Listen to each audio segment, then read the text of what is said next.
Well, let's talk about the metaverse and the employee experience. So, this is a really exciting topic for me. It's something that I spend a lot of my time talking about with customers. We do a lot of employee experience strategy, we do a lot of technology road mapping.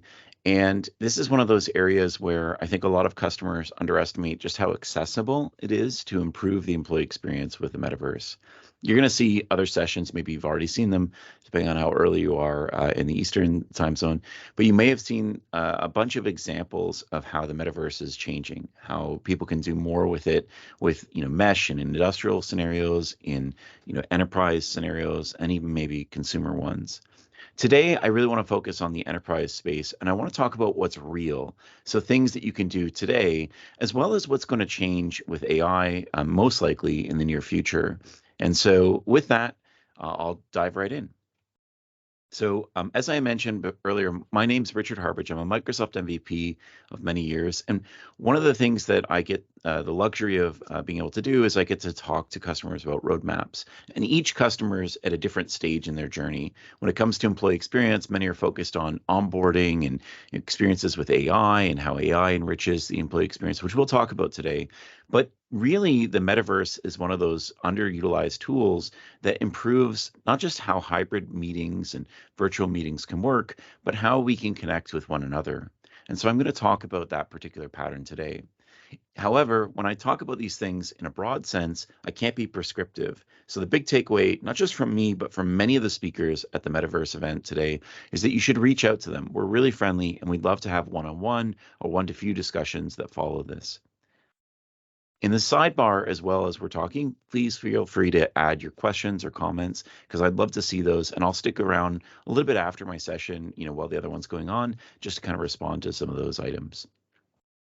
So let's talk about navigating this change. What's happening around the metaverse now, and what's different, than a few years ago? What are the big changes that are going on? Now, the first thing I want to know, and I'm going to get in a bit of trouble here. I want to acknowledge that the metaverse is a relatively new area of research. We don't have a huge amount of backlog and understanding of exactly how it's going to affect the employee experience because it hasn't been around that long. Yes, we've had AR and VR technology for a long time, but the usage in an enterprise context, especially in a way that affects the broader employee experience, is something that is a relatively new set of experiences, most likely codified by things like AI avatars and other things like that in the near future, like the Microsoft Teams avatars that we have today. And the reason I bring up AI is because that's an example of something that's accelerating with post-generative AI era, and we're seeing really big transformational effects from organizations on that particular vein. It makes sense because we've had AI in the enterprise and even in the employee experience for quite a while, and what's happening now is we're seeing an acceleration. It is likely that the metaverse may have a major acceleration in the years ahead, often because of the way AI unlocks and makes things more accessible, which we'll talk about, especially at the end of today's discussion. But it is important to note that it's early. So the first thing that I always note when I'm meeting with executives, and I do a lot of these meetings, and if you yourself are trying to champion, metaverse investments in your organization, is it's really important to understand that it is today a relatively linear shift. There are transformational and exponentially impactful technologies like AI that are going to totally change the way the organization works. Those technologies require the business to lead. They require the business to own, not just for the sake of your own organization because they're too important to be left in the hands of technologists, but arguably for your industry and for society as a whole, it's really critical that the business leads with something like AI. What we feel is that the metaverse is one of those linear changes today because it's a relatively seamless adjustment where you have a way in which you're doing virtual meetings, and here you're taking those experiences further. And you'll hear this emphasis from me on meetings a lot today because the employee experience area of effect for metaverse today that's the most prominent is that around meetings themselves. Now, this doesn't just mean that the metaverse is potentially a more accessible change than something like AI, but it also means, if we're being honest, that the oxygen in the room is being taken up by AI discussions today. Those boardroom meetings are all about AI. And so I'm going to kind of blend today a few examples of how AI actually makes the metaverse more actionable for a lot of organizations. So let's start with a broad framing. AI today has a big exponential change in organizations because it removes the need to have certain skills, right? This isn't happening over generations like previous examples of workplace change, but this is one that's happening not even over decades like the more recent changes with the internet and mobile, but it's something that's happening within years if we're lucky. And so this change of AI is both rapid and fast. And its real promise is that it removes skill barriers. Let's use an example. You may not have the best PowerPoint skills. I'm pretty good with PowerPoint, but AI can make it so that you can generate a PowerPoint presentation very rapidly, even if you don't have necessarily as strong of PowerPoint skills. Right? The idea of maybe not having literary science skills and being able to write really effectively. Well, post-generative AI, you can use generative AI to write more effectively. So AI is helping reduce skill barriers, and that is a big change for organizations to adjust for. It's exciting, it's exhilarating, and it's also terrifying. So when we look back at Metaverse, why is that correlated to this? Well, when we think about the Metaverse, most of the Metaverse use cases that you're going to use it for in the near term are ones that improve collaboration. And collaboration is undergoing a major shift with AI. In your organization, this may already be happening, or it may be happening in just a few months with something like Copilot experiences.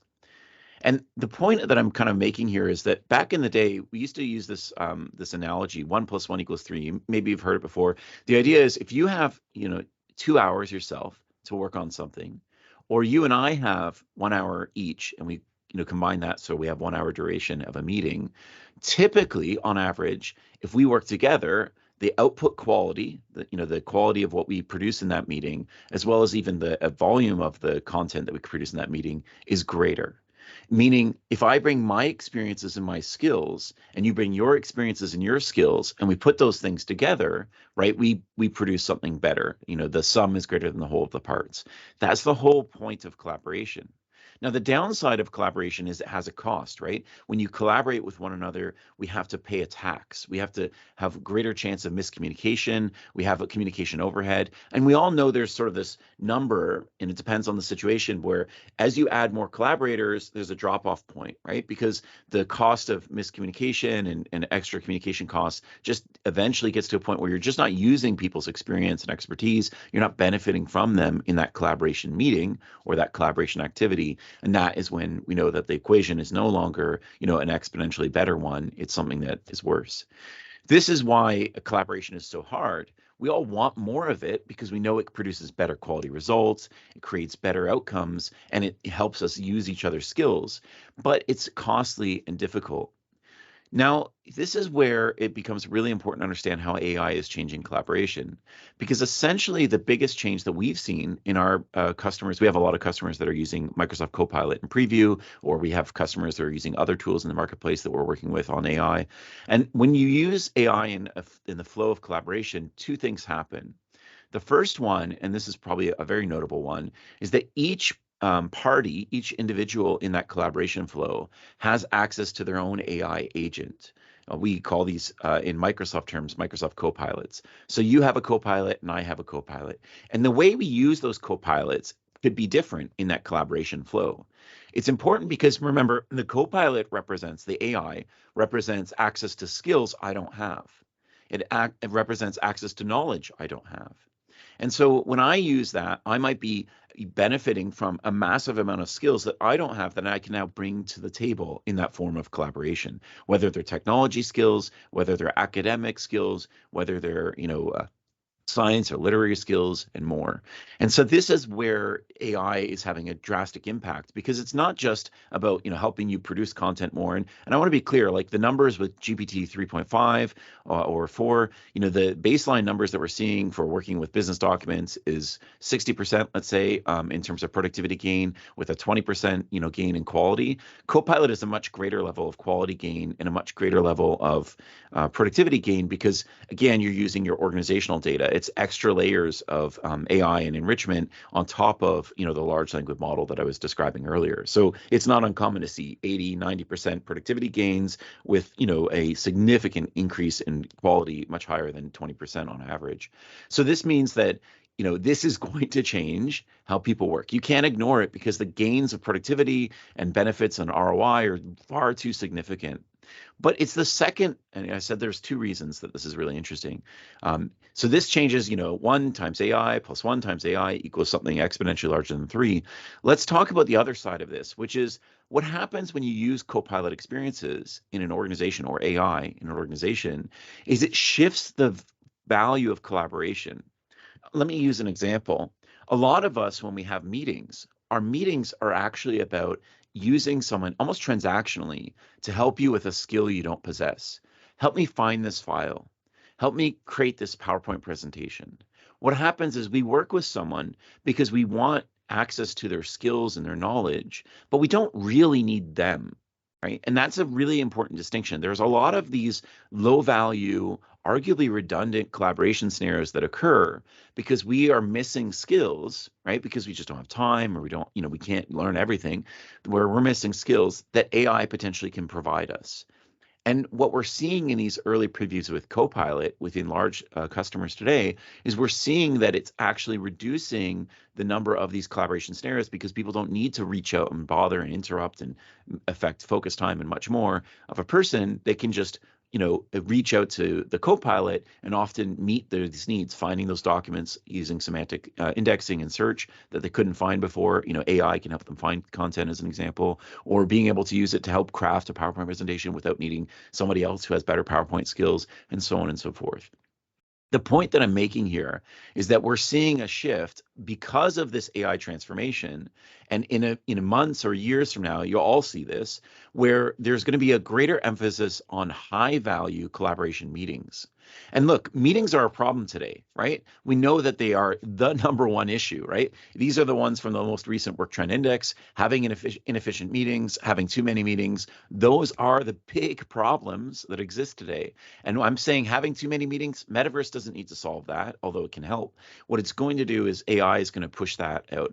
Where inefficient meetings make more sense is when we have these high value collaboration meetings. And that's where Metaverse just does amazing, right? Because when you have a meeting in Microsoft Teams and you use immersion and you use, AR, VR, you use these types of tools, it allows for much richer and easier brainstorming. When you combine it with those AI enhancements and you have, that near in-person experience, that seamlessness, the maybe even more advanced scenarios that you can do nowadays with Metaverse, it really opens up the opportunity. And so what I'm really getting at here is that I'm saying that the meeting landscape is going to shift if it's not already happening in your organization, because we're seeing it, right? And as that shifts, that actually increases, it prepares the way for a stronger Metaverse proposition and more need for those types of experiences, because the nature of meetings is going to focus more and more on high value collaboration.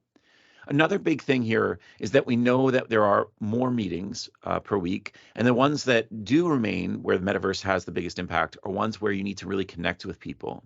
There's a lot of people, 1 in 3 people feel like they wouldn't be missed if they just stopped joining their meetings. This is a problem. People don't feel like they have presence, that their presence matters in these meetings, right? And so again, why is this happening? Because many times we do want that collaboration meeting. We do want that, visibility, that communication meeting, but we want people to feel seen and heard and acknowledged and have opportunities to discuss things, et cetera. And that only happens typically when you start to create a sense of presence, and virtual meetings do a terrible job of this. And so we'll talk about today how that sense of presence can be supported in huge ways by the Metaverse and Microsoft's innovations there. So look, the Metaverse is still new to employee experience. I'm acknowledging that, and I think it's important. We should all take that stance. But as organizations and societies and everything, industries change with AI, it's important that high value meetings is where the Metaverse works best. And I think really what we're at is this amazing point in time where AI and the Metaverse together are really going to take meetings to the next level. And so you need to know Metaverse as well as you need to know AI as we work towards the future of employee experience. All right, so let's talk about the enterprise metaverse. What does that look like? And I want to be clear, I'm not really going to talk about industrial metaverse, consumer metaverse. I'm really talking about what we call the enterprise metaverse, which is that stuff in Microsoft Teams, right? The mesh, the capabilities like that improve how you might use it as an employee. And I'm also going to use this analogy where I think Jacob had some seminal work that's great around the cultural environment, the technological and physical environment, all reinforcing one another. And I think that's kind of going to be our lens when we talk about this particular pattern today. I understand Jacob has a newer version of this where he actually talks about meta, but I think, for simplicity, these are probably a good framing set for us to discuss. So let's talk about culture changes. One of the big changes to culture that we've started to see is the way avatars affect culture. They do a lot actually to create a sense of presence that has not always been equitable. One of the things that I always like to arm people with is an understanding of how these metaverse technologies, even the simplest ones like avatars, are actually based on something that we should all endorse and support, right? Not everyone has, if you do a survey and you ask like managers and executives, so just people who, how many people want to have more in-person meetings? The response is always heavily weighted by significant margins to those who actually live in that city. And those people that live in that city are typically senior management and other people like that. So what's happening is the people who can't afford to live in those cities, they're the ones who have to, go through buses and trains and other methods to get commuting to get into that meeting because someone else prefers an in-person meeting. I want to be really clear, presence, physical presence and otherwise is not necessarily something that is equitable. It certainly probably is not. And it's much more affordable and accessible for someone to buy a couple $100 headset to have a sense of presence than it is for them to, try and afford, property in some of these cities that are extremely expensive. So that's the first acknowledgement. And I think that that's an important underpinning for a lot of this, right? Because we're going to talk to executives and leaders, at least that's what I spend a lot of my time doing. And it's really important that they understand that the way they experience the world and the way they experience work is very different than the vast majority of their employee base. And so you have to have a solution set that works for both sides. Another big one is that a lot of people don't have good lighting and camera systems and other things like that. So being able to use avatars gives people a way to do that. Not to mention, there's a lot of people who really struggle with the sense that I can see myself on this camera. I know my camera is watching me right now, and so it creates anxiety. There's a whole lot of layers of psychological issues and behavioral issues that occur when we use camera systems instead of, say, an avatar, which relaxes a lot of that because now it's just representing myself with me in full control. And so there's a lot of benefits to that experience. Now, I'm not going to go through all of these, but as we make avatars have more cues and hand movements and gestures and things like that, as it starts to feel like me more, you'll also see, those barriers start to degrade. And so I want to be clear, there is a cultural impact for these tools. And one of the big discussions that we often get is if we want to use if we want to use Teams avatars, why why can't we in some organizations? So you yourself probably are using them. Many organizations are, but there are actually some organizations that turned it off. And so it's really important for those organizations that turned it off to reevaluate that. These capabilities enable more people to experience it. And at the end of the day, it's not a hard discussion. Do we control backgrounds in Teams videos, right? Do you, right? Is that something that's important to you as an organization? If people blur or put other backgrounds that are artificial, is that okay? What if you use green screens or filters? I'm using something called OBS right now, which has a LUT filter, a visual color filter, and some things like that. Is that okay? Is that acceptable, right? Once you start to work through those challenges, which we've been doing for years now, then it becomes a really easy discussion of, well, what's our stance on avatars? It's probably very similar. As long as it's professional, as long as it's helping you communicate your intent and helping people realize your intent in a positive way, blah, blah, blah, then we feel like it's an appropriate use case. And so this brings us eventually to even VR at work, because those immersive environments, they have a design, right? They have a look, they have a feel. Is it okay for you to have, political posters in that immersive environment? Is it okay for you to have, a T-shirt that says, I heart some political party? Is that acceptable in your organization, or is that, too risky? And the nice thing with Microsoft Teams is it avoids a lot of that because of the nature of how it's designed. But also, as we look at VR world building, it becomes a critical part of that story as well. So again, all I'm saying is that the culture is being shifted and changed with these AI tools, or with avatars and these new Teams tools. And so we want to make sure we're taking advantage of that. The next one is I want to talk about, how AI avatars leads into other opportunities. So AI avatars, sorry, not AI avatars, avatars in Microsoft Teams are the most accessible. I'm hint, hint, I'm suggesting they'll be AI based later. We'll talk about that.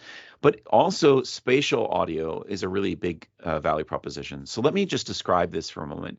So when you're in a meeting and you have people around you and they're talking, what happens is when people around you are talking to each other, you actually can hear them. You use multiple audio processing. You actually hear them around you and learn things. This is very different than when you're in front of a screen. When you're in front of a screen, everyone comes from one point of reference. So you have to do this mental calculus of like who is speaking right now and who's not. And yeah, we have those little circle icons around who's speaking, but it's really challenging. What we know, right, from both research and evidence is that spatial audio is really powerful. And this kind of concept of spatial audio is now accessible without immersion, without VR, AR, without the metaverse. What you can do is you can use a simple setting. You go into settings in Teams, you turn on spatial audio, and now in meetings, you'll actually hear people coming from different directions in your audio headset, assuming it supports it, which is pretty much every wired headset, every wireless headset soon, as everyone shifts towards this newer version. Bluetooth has its own issues.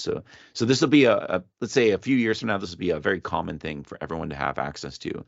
Today, you all have access to it. It's, you can just go turn it on. And because you can turn this on, one of the biggest value propositions of immersion, of these immersive spaces that I emphasized in previous years, was that you could actually have, auditory cues. This is important because audio proximity is something that allows for sidebar discussion in meetings, right?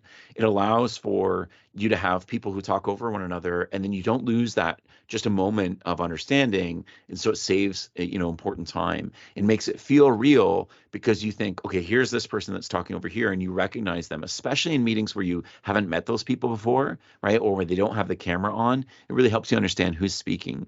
So these are all really positive things, and they're accessible for free for organizations today. And this is a huge advancement where we taken a feature set that you would have had to go into a virtual environment to get, and you now get it, in a flat screen and in a traditional environment. Now, this doesn't mean that there's still not additional value in those immersive spaces, because immersive spaces even have not just the directional audio, but they also have this amazing capability of proximity. So if I'm close to you and we're having this little sidebar, I might still be able to kind of pay attention to the presentation or something, but then we can have this really quick sidebar discussion and then come back to the presentation. So there's a lot of value still in those immersive spaces, which brings us to the sort of preview state. So to the two things I mentioned so far, Teams avatars and spatial audio, those are available today, right? And every organization should be using those. Where immersive spaces is in preview and will affect your organization soon. I'm sure somebody's talked about the timing window of this. I'm going to be careful on acknowledging dates.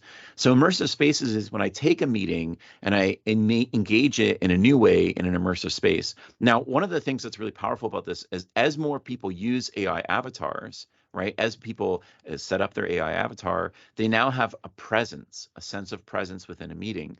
Now, you might say, well, we have that presence, right? Because we have the little, video feeds from everyone in the top. Most people don't have their video feed on, which we've already acknowledged. Two, even if they're using AI avatars, many people are just using those little initials, right? Because they don't have anything. They don't have an image. They don't have, even the static 2D high definition image of themselves is often missing. And so we have to acknowledge that because that's missing, one of the interesting things about immersive spaces is it helps you acknowledge and see just how many people are in that meeting. So even just as a transitional state, when you have a larger meeting and you just want to better understand like who's in the meeting and get a sense of them, then that can be a really great way to do it. The more people use this over time, the more you're going to see them moving around, interacting with one another. And of course, if you use things like VR headsets and things like that, you're going to have an even stronger level of engagement. So immersive spaces is something that is exciting and is an entryway into these opportunities around deeper metaverse experiences, but they're ones that actually are going to follow your AI avatars or spatial audio, your Teams avatars, the spatial audio and those types of investments. And I think what we see in a lot of organizations is that that's kind of where most organizations end. They're excited about immersive spaces. Again, a linear change, just a way to enhance some collaboration meetings where people could use, the if you've ever used those immersive spaces, a lot of the value is, digital inking, right? So I can annotate things really easily. I can, draw things. I can, move things around. It's a very we spent many generations of our evolution learning these skills. Now we're using them, right, in a work environment, which is quite useful. So again, high value collaboration meetings are on the up. As those shift to more and more focus, it becomes more easy to understand when and where you might use something like immersive spaces. And the timing's perfect because then it'll be in public access instead of these previews. Now, this brings up the mesh and the metaverse. So what do you do with it beyond those experiences? And Takeda's got a great example of this, right?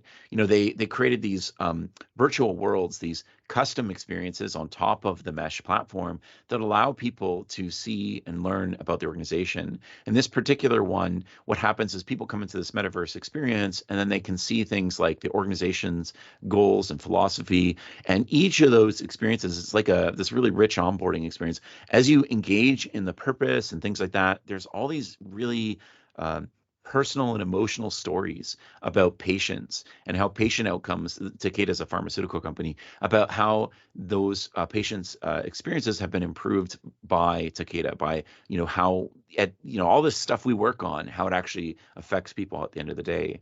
And so this is a really great example because what they've done is they've taken all sorts of things. They've taken inspiration from, as an organization, what is their philosophy? They've created visual representations of that space. They're using it for onboarding. They're using it to help, connect people in the organization to both the vision of the company, our purpose, things like that. So in that scenario, Takeda's actually done a great job of taking it to the next level, not just having immersive spaces in an ad hoc collaborative sense, right, for those high value collaboration scenarios, but they're using immersive spaces to help with onboarding or to help with employee connection or to help with understanding, like communication. Imagine I now communicate some, fiscal objectives and how they're shifting. I can now connect that all the way back through these very, very visceral experiences of stories and things like that. And that could be shared, right? You can go into these spaces and you can share in that learning with a new cohort of new employees or with existing employees, right? And so again, allowing for this really adaptive connection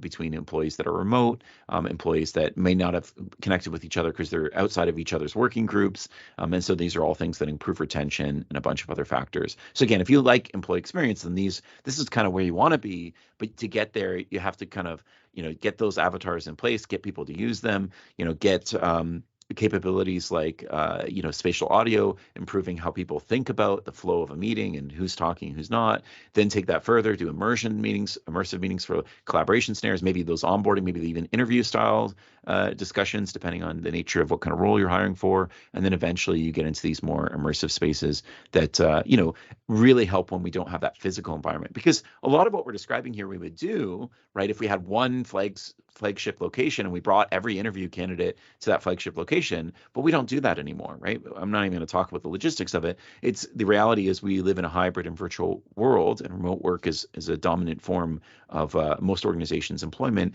And so as that becomes more and more the dominant form, that's going to lead to more and more need for these types of experiences. And we've already seen a lot of investment in this since the pandemic. So that's kind of the way to look at this from a physical and technological environment. Let's finish with one other key comment here before I move on, which is a lot of these investments that I'm mentioning affect a particular set of users more than others. And I think it's really important to acknowledge, most of my framing today has been around collaboration, right? Whether it's shared learning, whether it's shared collaboration experiences, shared experiences make they have a really big impact on the employee experience overall. And what we know is that super collaborators or linchpins or over leveraged employees, right? There are people in your organization today that generate more value when it comes to collaboration than other employees. It's just true. This is very important to understand. There are people with greater levels of digital debt today that require greater levels of digital fitness. Maybe that's a better way to frame it, right? So I like the term digital fitness because it suggests a few things, right? One, not everyone needs to have amazing digital fitness, right? Some people can be okay on digital fitness and still be fine in their work. Other people who have a lot of digital debt, just like I have a little bit of debt, fat debt on my body, we need to do a little bit more to stay fit, right? Like we need to work off that, and then we need to work at it and this is the other thing with fitness, which is a good analogy, is you don't just get there and then end. You need to keep investing in digital fitness, because otherwise, your digital debt will build back up. And so we know that AI tools and other things are great for this, but they all have a cost, right? So does the metaverse, right? Although the avatar team's avatars and the experience around things like spatial audio, and maybe even to a degree immersive meetings, we'll talk about that maybe when it's more public. But even though those experiences, improve things for kind of everyone, the reality is that there is a cost associated with them. And so when we think of Copilot, let's say, and AI, you're going to pay per user license. Well, your guiding philosophy, your guiding principle will be everyone should have access to these tools, because everyone should have a competitive, equal rights of work, and be capable of the same things, and so on and so forth. The reality is you're still going to deploy it to a subset of users first. You're going to pilot a lot of these types of tools, especially immersive spaces, to a subset of employees first. And that subset of employees, if you could target, should be these linchpins, these super collaborators, these over leveraged, high digital debt employees, because they're the ones who are really going to benefit from an efficiency gain. If you can make, with an immersive space, a percentage of their meetings 100% or 50% more effective, right? The ROI is much higher for those people than to try and apply it to everyone in your organization. So this is a simple way of describing that digital fitness and targeting, and why it's important to think about alongside, some of these innovations that we've been talking about. And the last one, I don't want to ignore it, is the physical environment. So we used the Takeda example for kind of like an office tour, an example like that. But keep in mind, it's also much more accessible to use, using just a phone on your camera on your phone to be able to capture physical spaces and then convert them into virtual ones. So, it's a much easier experience to create these augmentations of the physical space, and create virtual simulations of them. This is great for since I mentioned Takeda, like pharmaceutical environments have labs, so you could do a representation of that lab in a virtual world. Why is that helpful? Because then you could kind of teach people without bring them into the lab environment. You could use it as a QA tool. So is the lab environment set up correctly for this next experiment? We took pictures and we created that visual. They can immerse themselves. They can kind of validate, is everything set up the right way? Especially if they use AR and they augment over it. There's a lot of different ways that you can use these tools to improve employee experience, but these are getting more and more situational, right? Depending on your onboarding process, your training process, depending on use cases where VR or AR can help your organization. I'm not dismissing this. This is a really big area of investment, but because it's so fragmented and situational depending on each customer, I'm kind of simplifying it, saying that this is obviously an area where mesh and the AR VR capabilities that Microsoft provides can have a rich set of mappings where you can take things further. And I also want to acknowledge we have some customers that they build objects, architecture firms. They do a lot of different things, and they create a lot of 3D artifacts. And one of the things that we've seen is that using the cloud allows us to scale those explorations and create a much higher fidelity experience for those who are using even simple, not really highly effective headsets, or even two-dimensional, flat screen monitors. And this really allows people to get a better sense of what is the scale, what is the nature of this. We've built a lot of, in this example, we're building a lot of bridges. How do we build them? How are they defined? How do we teach people more about them? So this is really great for both learning as well as, potentially for troubleshooting, for maintenance, for remote maintenance, for lots of other scenarios as well, which is we're starting to get into industrial metaverse, but it gives you an idea of kind of where that gets a little bit more strong, because Microsoft has a whole set of Azure services on the underpinning of these Microsoft Mesh and Microsoft Teams embedded experiences that really enrich what is possible with the metaverse today.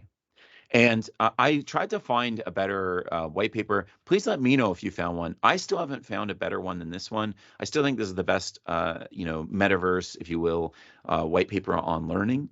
And how AR and VR helps with learning. It's a Microsoft one from quite a few years ago, 2019, but it still is true today. All the examples that they walk through are still valid today. They haven't really changed. So I'd really love to, see if you got something better, but I often use this as a framing, because when we talk about, the collaboration scenarios, people are like, yeah, that makes sense. We're going to use it for that. There's a ROI there for productivity gains and, quality gains, employee engagement gains.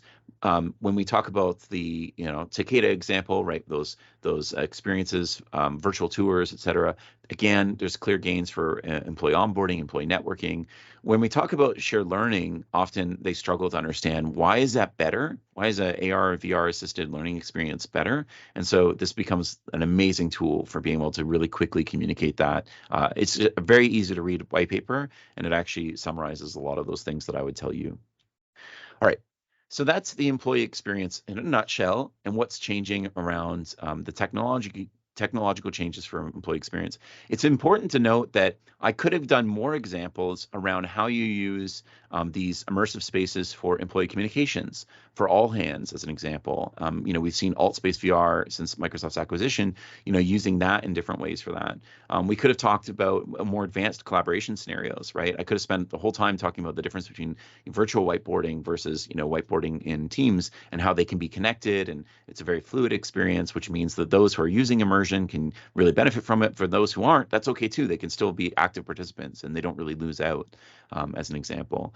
For management experiences, oh man, there's so much to talk about there. If you've ever done a one-on-one in these metaverse experiences, it really is a very different feel. And for those who never had the chance to meet in person, right? We're, as an organization, lucky enough that maybe every 6 months I might be able to meet some of my team members, and we'll have a quarterly connect, or we'll have some sort of motion in person, but I can't do that all the time. And so this is a great way for me to augment a bit of that sense of presence with them when we do things like connects, one-on-ones and things like that. So we actually use it quite a bit, and it affects the way the management experience works on both sides of that equation.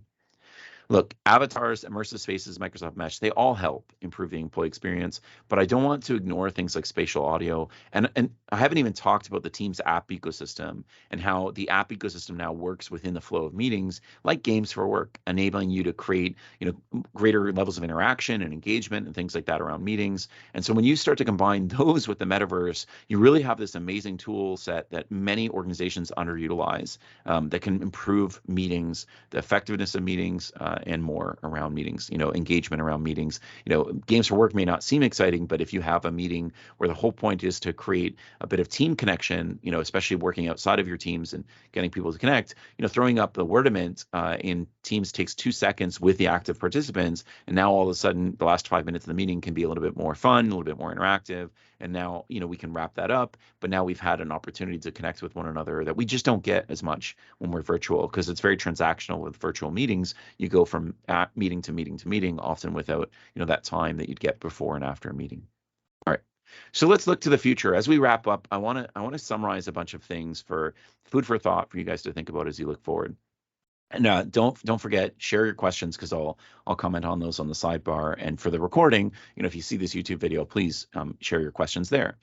So if we look to the future, why does in-person still matter? Because if we have these amazing metaverse-enabled experiences, there's still scenarios where in-person trumps it. And the question is that going to stay around forever? Or is it going to continue to be whittled away and potentially displaced by better experiences in a virtual environment, a remote environment?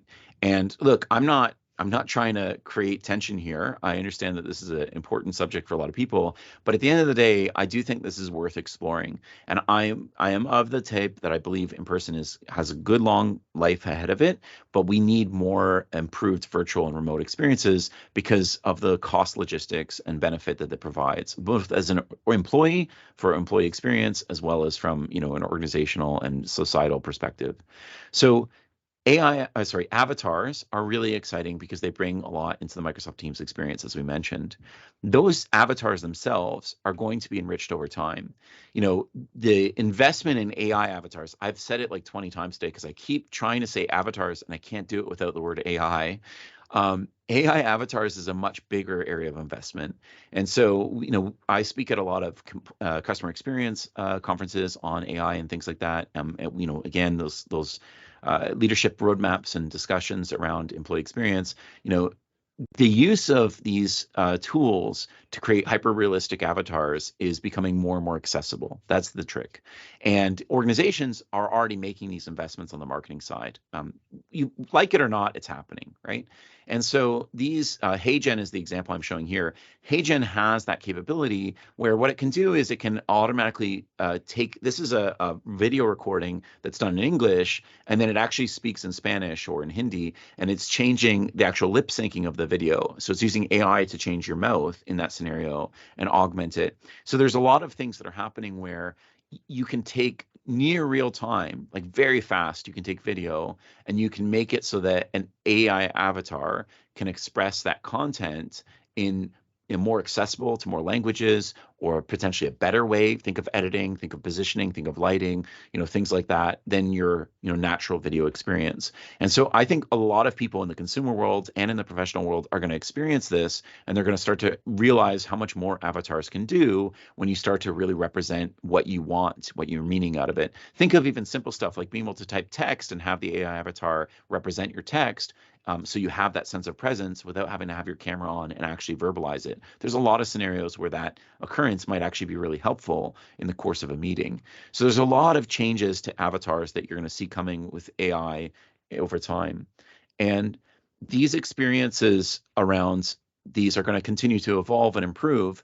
Here's an example where, with Meta, you just take a quick scan of your phone, and then again, similar to what Mesh does on processing on the back end, it's going to create a 3D version of you to create a hyper realistic avatar. And these experiences, again, improve how we translate from a relatively simple AI avatar today to something that's more advanced. Now, I'm not saying that Microsoft is making motions here to move this forward. What I am saying is that we're at the very early stages of AI avatars, and as we look forward, we're going to see avatars themselves become not just these displacements where it's a way for me to have presence without having to have my camera on and deal with meeting fatigue and all those other things I mentioned earlier. We're going to see it used in newer and more creative ways based on the innovation on that side. Now, the second big one that comes up in meetings is body language. And this is actually a really big prominent thing for Metaverse, because if we have an immersive meeting, you can see my hands gesticulating, right? There's a really good sense of presence, and we learn through body language. And so, that becomes a really useful area for understanding. Now, this is an interesting one because Google Project Starline or other tools are already showing that you can use the right hardware and a bit of AI to create these really rich 3D environments. Now, I've been lucky enough to actually be in person with a Starline experience, and I can tell you it is quite impressive. Now, the problem with it is it's all this technology on underpinnings, engineering that enables that experience. So am I saying that Microsoft Teams rooms in the future and other things will have these types of experiences? I think so. I don't think it's really unique to Google. What's going to happen is, as we have more 3D content, the real reason I think this becomes more accessible is because it's with AI tools already, we can see in very short order, you can take a video feed and you can make it 3D. You can take a video, like a submitted video, upload a video, you can try this yourself and make it 3D by having AI fill in the blanks, right? Even better if, I can move around a little bit and it can actually detect those sides and then get those proper depictions of it. So imagine for a moment, you're in a meeting, and as you're moving around and doing things, it's starting to fill in the blanks, and may not start as 3D, but over time it could become 3D. Or what if we can make recordings that are at least 3D and more? I think these are very reasonable changes that will happen, and it creates more full sense of presence and representation of people within recordings. And then eventually it'll be so efficient with AI innovations. I really do think this is going to happen within the next 10 years or so, that will just happen naturally in the streaming itself. Like you stream it and you'll spend that money on Teams Premium or whatever, or Copilot X, and Copilot X will adapt that video on the fly. So I think that's a real scenario. Another one is, we're talking about body language, but actually interpreting language itself is really valuable here. So if you've never used the Copilot experiences, let me highlight for you one of the really interesting things about Microsoft Copilot. You can use these LLMs and Copilot experiences to help understand, at a glance, what's going on in a meeting context. If you were to read through the transcript and you had psychology, skills, academic and linguistic skills, you could then take that and go, based on what people said and how they wrote it or how they verbalized it, I can get a sense of how they might feel about something, right? We don't have that skill. But these tools have that skill. Remember, the point of these AI tools is they provide us skills that we don't have. So imagine for a moment, we think about body language, but actually there's a lot of verbal language cues for how people are feeling, the pauses they give, those types of things.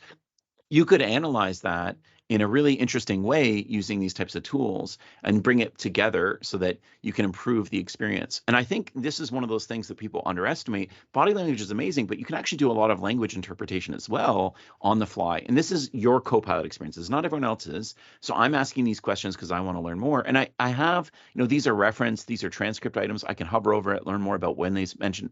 I can use, trust but verify to understand what's going on. But these actually give us new ways. Now, I'm not even getting into the fact that there's actually AI tools now that look at video feeds, right? That look at the video feed or a video submission and determine, a bunch of emotional cues and things like that around those who are watching it. So if you think you're amazing in a physical meeting room of getting a feeling for where everyone's at, how they feel about things, imagine if you had, AI goggles in that room and they actually helped you see signals and risks and things like that in a way that's not disruptive, but in supportive modeling. That's, again, what we're probably going to see as we get further along. Right now, it's text, but the transcript is because it's accessible, and that's where most of the AI innovation is more solid and more easy and accessible today. It's also happening on video itself, where they're analyzing video, and as that becomes faster and faster, it makes sense that eventually that'll be in the stream of meetings itself. So again, I really think there's some interesting patterns there where we can get a combination of superpowers that we just don't have in an in-person context. And when you have, Richard, just I know, to jump in, just time-wise, yeah. So I've got just maybe 2 minutes. So let me just wrap up, and then we'll transition because I know there's a 5-minute gap. So for conversation and connection, this is also another big one, right? Where you get that before meeting and after meeting discussion, and you can kind of create that with hybrid presence if you've used HoloLens or tools like that, or you can have drop-in spaces, so you create immersive spaces that people can kind of drop in, or you have a meeting but it starts out at immersive and then it's kind of open and then it switches to the traditional meeting format. These are all things that really help with that sense of connection around meetings. But I also think this is where Viva Engage and other tools are really going to adapt over time. One of the interesting findings we've had in previews with Copilot is the amount of adoption in these conversational tools like enterprise social tools like Viva Engage is much higher. And because it allows you to express your intent, again, what's stopping people? Why are so many people lurkers and not active participants in these tools? They're not active participants because it's daunting and difficult to be able to share, right? We don't know where to share. Storylines helps with that. We don't know how to share, what to say, how to frame it. Again, AI greatly helps with that. And so we're seeing adoption really spike in a distributed way, right, across a varied audience. And because we have more variety and more voice, we're actually seeing this lend to those kinds of water cooler style discussions, those things that we want, right, for employees connecting with other employees outside of their working groups. And this becomes even more interesting when you start to think about how you could take a thread and a discussion, both in Teams, but especially in Viva Engage today, and you could reply with a video. So you could create a video poster, you could reply with a video directly within the flow. With the Clipchamp acquisition, you have editing tools directly in that flow. And with the AI ecosystem making video editing, again, what's a skill that I don't have? I'm not a good editor for videos. What's a skill that AI can make much more accessible today and is proven is AI editing, right? It makes editing way easier. So all of a sudden you could do something like respond to somebody else in a near real-time discussion with video backgrounds, back and forth. And maybe eventually over time, it'll have things like color correction, morph cuts, you can delete sections where you didn't like that part of the recording. It removes the ums and ahs. It does all that for you. And that's very reasonable. Like, this is not like 10 years away. This is stuff that's coming soon and probably will directly affect our experience in using videos and Teams and Viva Engage and other things like that. And I think between these types of things that I'm mentioning, we're seeing that experiences, even like these ones, are changing with AI. They're becoming more accessible and they're becoming richer and easier. Not everyone can build a 3D space. What if we could do that with some simple text generation? And that's what we're seeing in the market today. We're seeing examples like that where people are able to generate spaces on the fly or quickly. And this means that instead of using a capital D developer, especially an expensive, difficult developer to find for immersion spaces, I could potentially use these types of tools in a very natural way to create that space for this meeting, for this activity, for this workshop, for this, Takeda-like experience. And I think that's when you really start to see these things flourish, is in this post-AI era. We're going to see, if you've been excited about Metaverse now, just hold on to your butts, because there's a lot more coming. And with that, let me pause there and just kind of wrap up. I really appreciate your time. At the end of the day, embracing AI and Copilot and these experiences is important because it really helps the metaverse. That's the big takeaway if you want to prepare for the future. And as you do that, these other things that I'm mentioning, they will come sooner or later into those products that we're all using.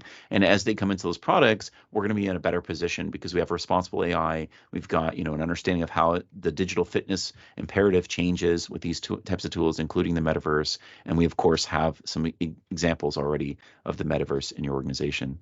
If this was helpful and you're looking for more employee experience guidance, we have a 100-page white paper. You can go look that up. And I would love your feedback in terms of what you liked and didn't like about this presentation. Thanks, everyone, for your time.